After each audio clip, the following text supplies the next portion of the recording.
Let's go. Let's do it.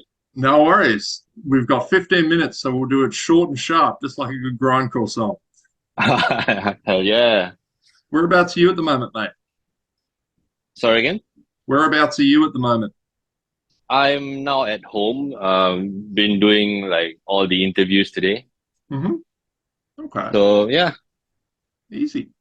Mate, let's do it. first of all, just a point of congratulations. Kiss was one of my albums of the year last year. I thought it Oh was man, thank you, absolutely thank you. stunning.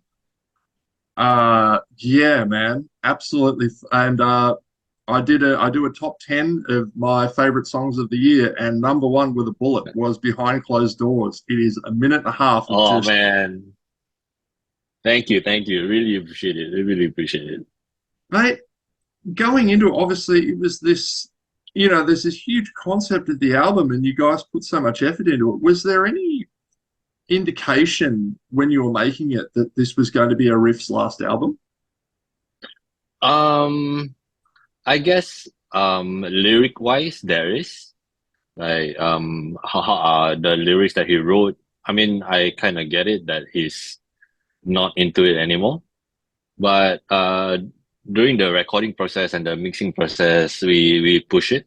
We just push it on, and by the last few days, he approached us and he told us that he's not gonna continue. But yeah, we kept to that news for like a bit. Then maybe like right before the release, uh, we we we used it as a promotion rather, you know, Mm. like there's a story to tell for this album. So yeah. Yeah. But other than that, like the music wise, the concept wise, it's all done already. Like it's already it's nothing to do with Arif leaving the band. Yeah. I mean, I've seen these incredible videos that you made for it, but if you were to describe the concept of the album briefly, how would you describe it? I guess you're talking about the music video, right? The one that Yeah, we yeah. yeah, yeah. I guess I was trying to we did not have a a message or anything. It's just that I wanted to do something like a revenge story, I guess, because I watch all these like Japanese movies, and it's just the simplicity of just a revenge story, you know. Hmm. So I decided to like uh craft a simple revenge story based on like Singapore uh, Singapore drama. And it feels like a crime story, that kind of thing. And yeah, it's actually that simple. There's no there's no like underlying meaning or whatever. Yeah. Hey, look, sometimes it's fun to just see a chick just fuck people up. Like, Yeah, man. Yeah, man. That's all we need. Yeah. mate, how did Gabriel like come to be in the band? How did you guys approach him? Right. Gabriel is our current touring vocalist. He's not our permanent vocalist. We are still like, we're not really actively looking for one yet because we realized that we just wrote an album and we're going to tour for a bit. So there's no rush for like looking for a new vocalist. So while we were auditioning worldwide for the vocalist, Gabriel wrote to us, emailed us that, hey, I heard that you guys are touring Europe. I'll be, he's quite a nomad, so he like lives everywhere. And so I guess it's easier for us to like have someone that is, you know, is free to move around, I Hmm. guess. There's not much responsibilities for him to like, commitment, I guess. There's not much commitment for him to like stay at one place. So we can always like hook him up. So yeah, he emailed us and I watched some of his videos and then we just gamble on it. Like then we reached like his place in Vienna for 1 week before the tour starts, and that's the first time that first time I met him, and we just tried to work it out. Yeah, yeah. How would you kind of compare their vocal styles? I guess it's a different kind of thing. Like when the first time that we met him and we jammed with him was the first time that I realized, okay, this is something different. So we have to make it work, I guess. It's not Arif, Hmm. so it's his own thing. So we just gonna make it work. Yeah. So yeah, you obviously you were saying that you haven't really thought about recording with him yet, obviously because you're still doing Hiss. So Yeah. what do you think you're going to do? Maybe.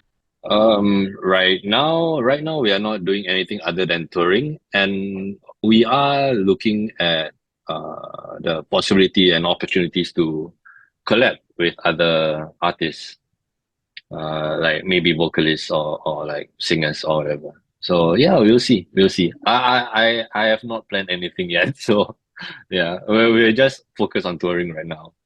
I think it would be fantastic, a great opportunity to maybe do, yeah, just do an entire album of collaborations. You could have everyone from, Barney Greenway to Matthew Young from King Parrot, just Yeah, anyone. yeah, that'll be great, man. But it's just that I always want to tour with the album.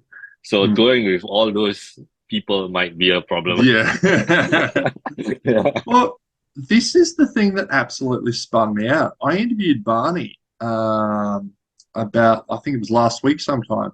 So because I'm about to see you guys in Brisbane, and I've never seen Nice. either of you guys before. So I am so excited. Hell yeah. Hell Um, yeah. but it blew my mind. I mentioned Wormrot, and Barney says he hasn't actually heard you guys yet. And I'm like, what? You've That booked that him. was when yeah, that was when he already agreed to the tour.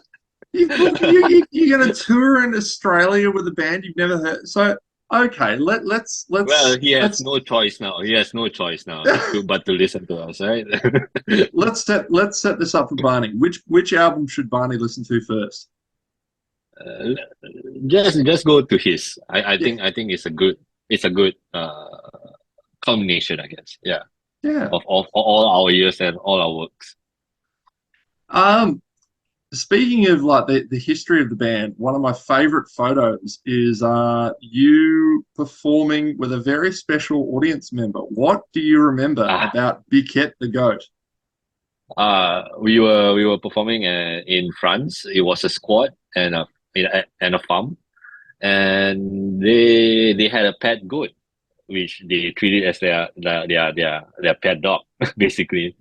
So this goal is like going everywhere, like mingling around with people, going to the shows, going to our sleeping area and jumping on our beds and everything like that. So like, I mean, we can't control him. He's wild, you know.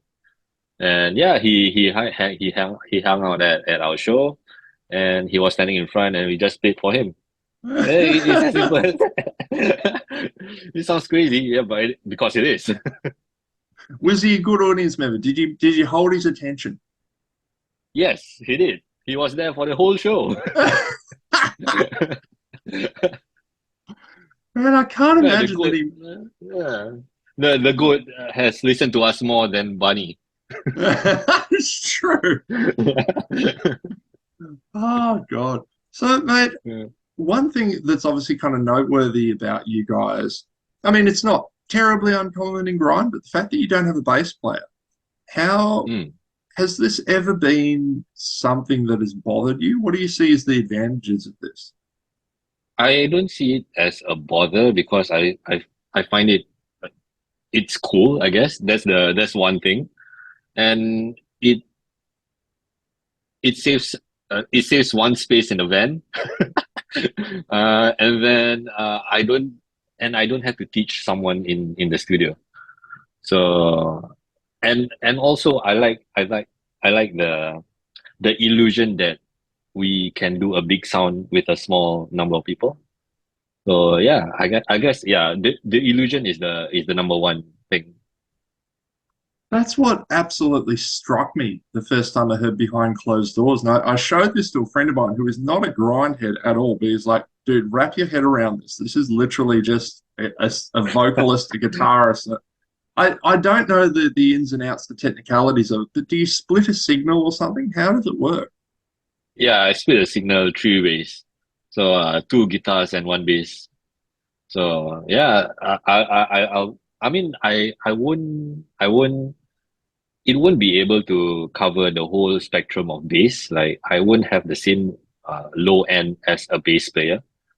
But like I said, it's the illusion of there is a bass. Yeah, I think that is enough.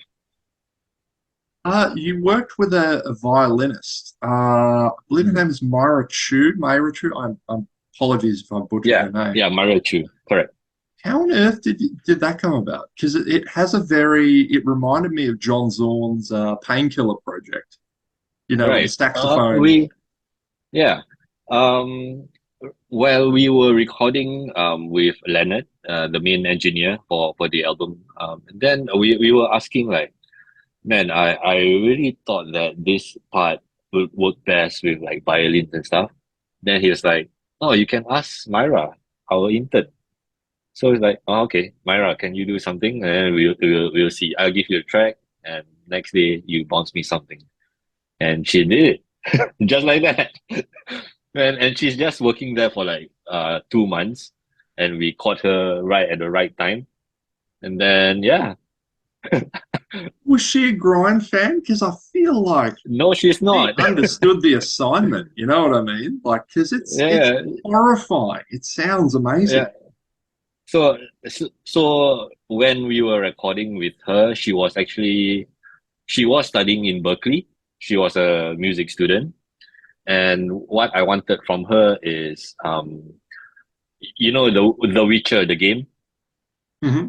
And so I gave her influences. I gave her two albums. I gave her The Witcher and the movie The Witch, the soundtrack. So it's Hmm. basically that. I just told her, can you do something like this? And yeah, she said she can do it easily. Yeah, man, she crushed it. Yeah, Um, yeah, Awesome, mate. This has been awesome. I'm very cognizant of the time because I know you've got one starting in about 2 minutes. So I'll say goodbye. yeah.